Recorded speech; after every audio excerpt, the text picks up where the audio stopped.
Days had passed since Beza touched the great tree, or perhaps it had been weeks. She could no longer tell. The sun rose and fell in Saluma, but the rhythm felt wrong. Too slow, too gentle, as if time itself moved through honey instead of air. She mentioned it to Mitaku one morning as they walked along the moss-covered pathways. "How long have I been here?" Mitaku did not answer immediately. His golden eyes stayed fixed on the roots beneath their feet. Time does not move the same way inside Saluma. Beza stopped walking. "What do you mean?"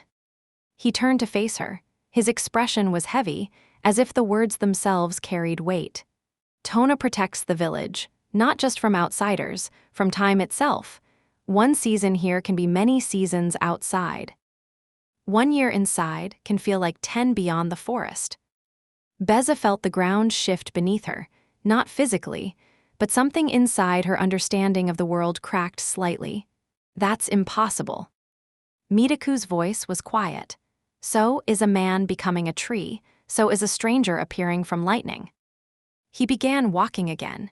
"Saluma does not belong to the world you came from." They moved in silence after that. The village sounds faded behind them. The pathways became narrower, the roots older, the light softer. Eventually, Mitaku stopped before a place Beza had never seen. Beyond the main village, hidden among the thickest roots, lay something ancient. Ruins, old homes made of wood and stone, now crumbling beneath centuries of moss. Doorways that led to nothing. Windows that looked out onto emptiness. Beza stepped forward slowly. "What is this place?" "The first Saluma." Mitaku's voice was barely above a whisper. "Before Tona became the tree, before the village was hidden, this is where his people lived." Beza looked around. Candles flickered in the corners of the ruins. Flowers lay at the base of crumbling walls, fresh offerings left among the decay. "The villagers still come here. It is sacred ground, we honor what was lost." She moved deeper into the ruins. Her footsteps disturbed dust that had not been touched in ages. The air smelled of earth and memory. Something pulled her forward. A feeling she could not name, a direction she did not choose. She found herself standing before a collapsed doorway. The wood had rotted long ago. Only the stone frame remained, and there, half buried in the moss, something caught the light. Beza knelt down slowly. Her fingers brushed the dirt away. A necklace, broken, ancient, made of dark metal and a single cracked stone. Her breath stopped. She knew this necklace. She had seen it before. "My mother had the other half." The words came out before she could stop them. Her voice trembled. Mitaku stepped closer. His golden eyes widened. "What did you say?" Beza held the broken necklace up. Her hands were shaking. "This necklace, it's broken in half. My mother wore the other piece around her neck my entire childhood. She said it was passed down through our family. She never told me where it came from."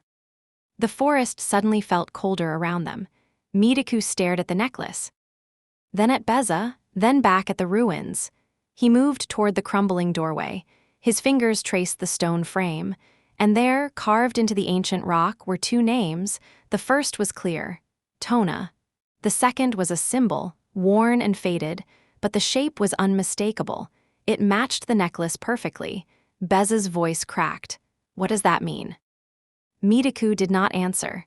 His golden eyes reflected the candlelight. His expression was unreadable, but something in the way he looked at her had changed.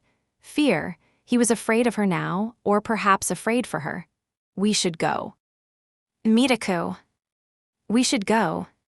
He turned and began walking back toward the main village, but Beza could not move.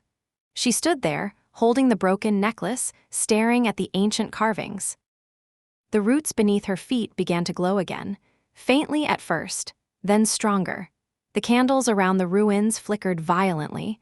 The flowers trembled without wind. Something deep within the earth stirred. Beza felt it in her chest. The same warmth she had felt when she touched Tona. The same presence looking back at her from somewhere ancient. She whispered into the silence, "Who am I?" The forest did not answer, but the roots glowed brighter. And somewhere far away, beyond the trees, beyond the village, beyond time itself, something that had been sleeping for centuries began to wake.